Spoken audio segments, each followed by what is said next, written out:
A 14-year-old girl named Maya Chen handed Steve Harvey a folded piece of notebook paper during a commercial break at the Family Feud studio in Burbank, California. And Steve Harvey read it once, set it face down on the podium, and then told producers to cut filming for the day. Not pause it. Not take a quick break. Cancel the episode entirely. The cameras were still rolling when he did it, and the audience of 300 people watched Steve Harvey, a man who had hosted 30 years of live television without missing a single taping, press his hand to his chest and say 4 words: "We are done today."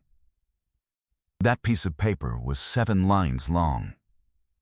What was written on it would change Steve Harvey's career, Maya Chen's life, and the direction of $22,000 that had already been allocated for game prizes.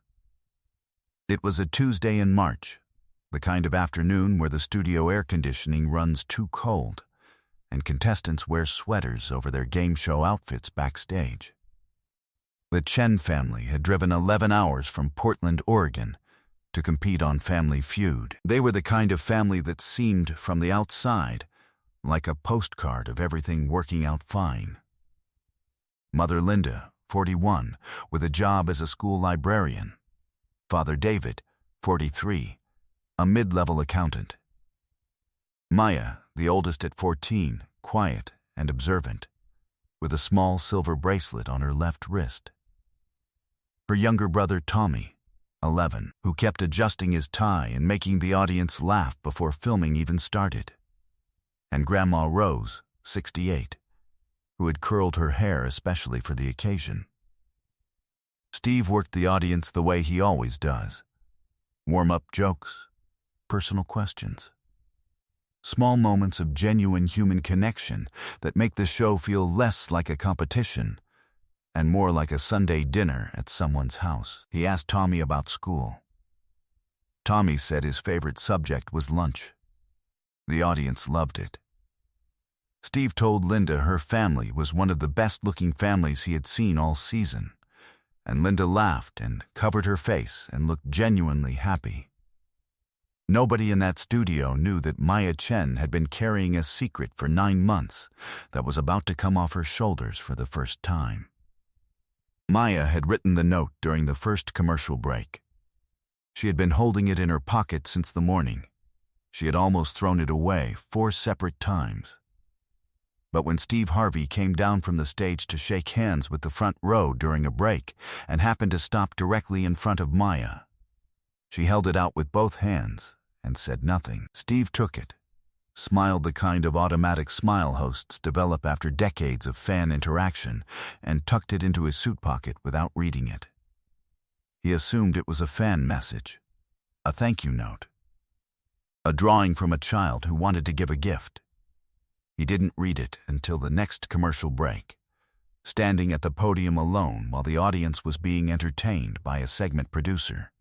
He unfolded it and looked down. He read it once. He stopped smiling. He read it a second time. He set it face down on the podium, pressed his hand flat on top of it, and stood completely still for 8 seconds. The producer running the floor later said she had never seen Steve Harvey go that quiet in all the years she had worked with him.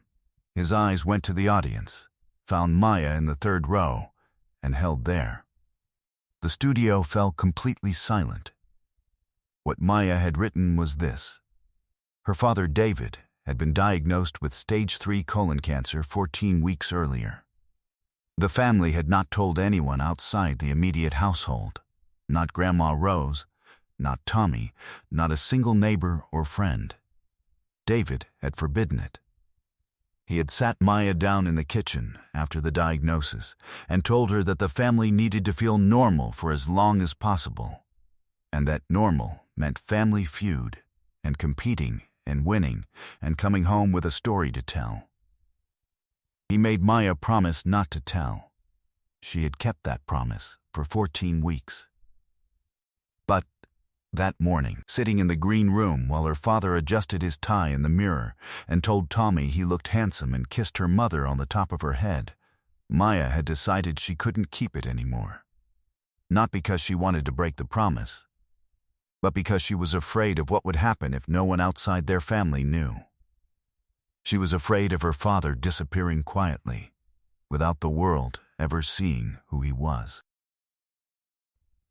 She was afraid that this family trip, paid for on a credit card with a balance they couldn't carry, driven in a car that needed new tires, wearing clothes pressed and laid out the night before like it was Easter Sunday, might be the last normal thing they ever did together. And she needed someone to see it. So she wrote it down, 7 lines on notebook paper, torn from a spiral she carried in her backpack for school. She wrote her father's name. She wrote his diagnosis. She wrote the date of his next chemotherapy appointment, which was 3 days after this taping. She wrote, "I'm not supposed to tell, but I didn't want him to be invisible." And she handed it to Steve Harvey. That wasn't even the part that would make Steve Harvey kneel down on the stage floor. When Steve read that note the second time at the podium, he didn't speak immediately.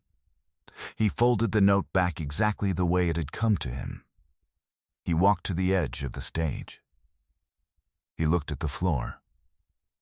The floor manager, a woman named Carla, who had worked the show for 11 years, said she saw Steve's shoulders rise and fall slowly twice, the way a person breathes when they are choosing their next action very carefully. Then he looked at the producer in the wings and said, "We're stopping today. Clear the floor. Don't turn the cameras off yet, but we're stopping the game." The producer blinked. She looked at the camera operators. Steve had already stepped down from the stage and was walking into the audience. "Stop everything," he said quietly, loud enough for the front rows to hear.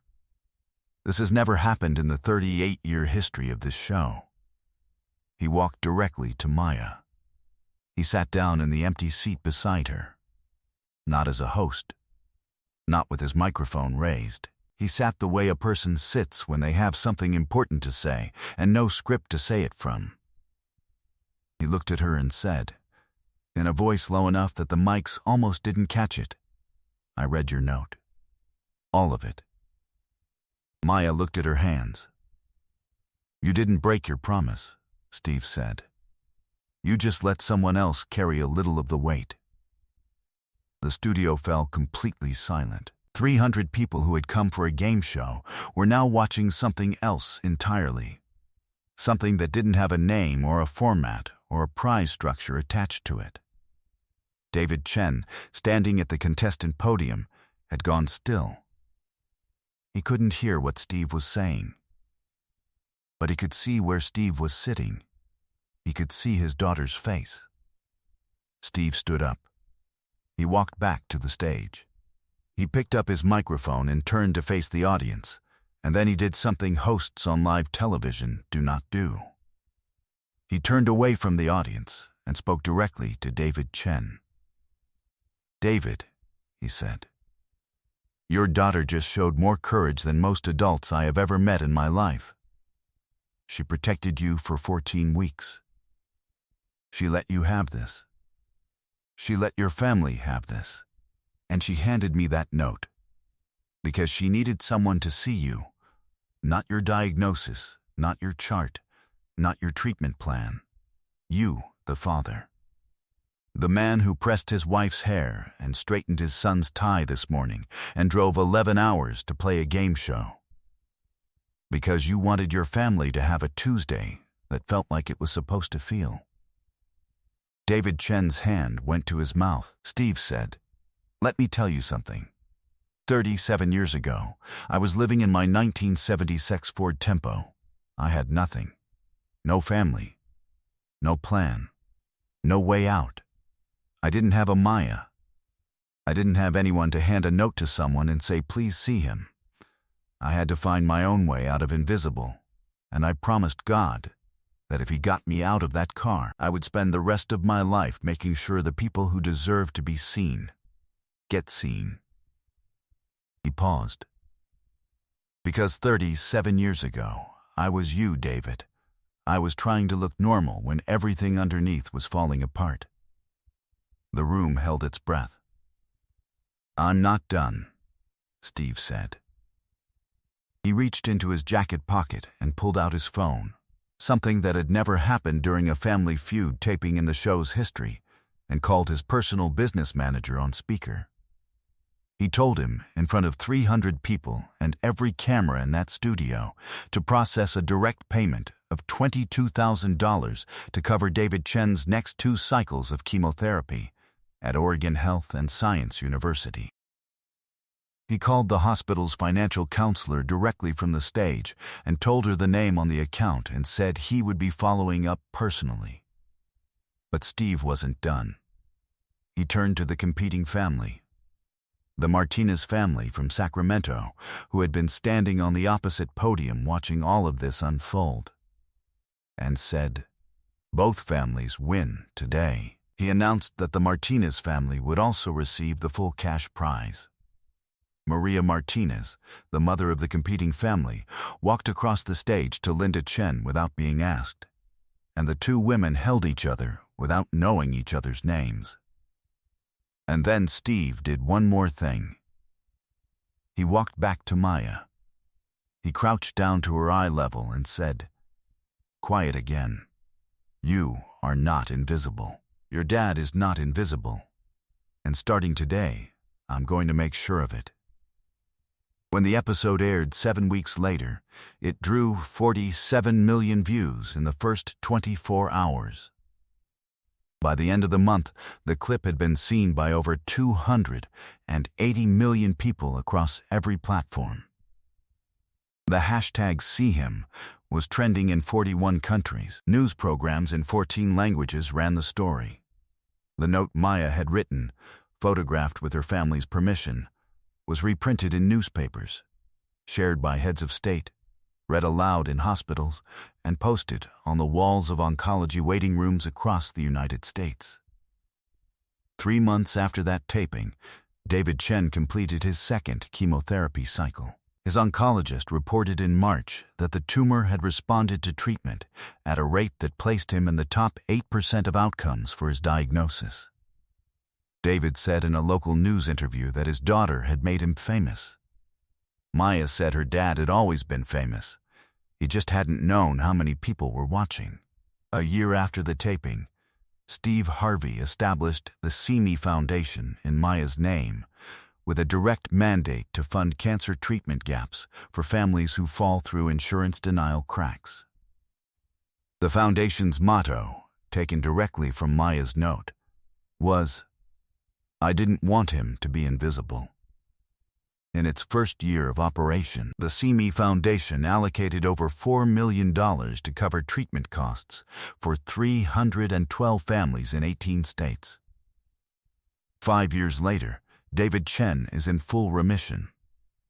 He still coaches his son Tommy's soccer team on Saturday mornings. He still presses his wife's hair.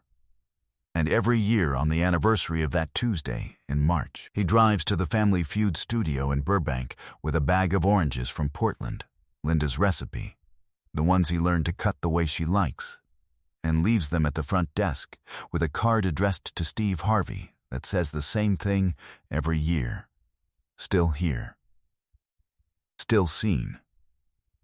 There is a moment in television that goes beyond television. It happens when the stage disappears.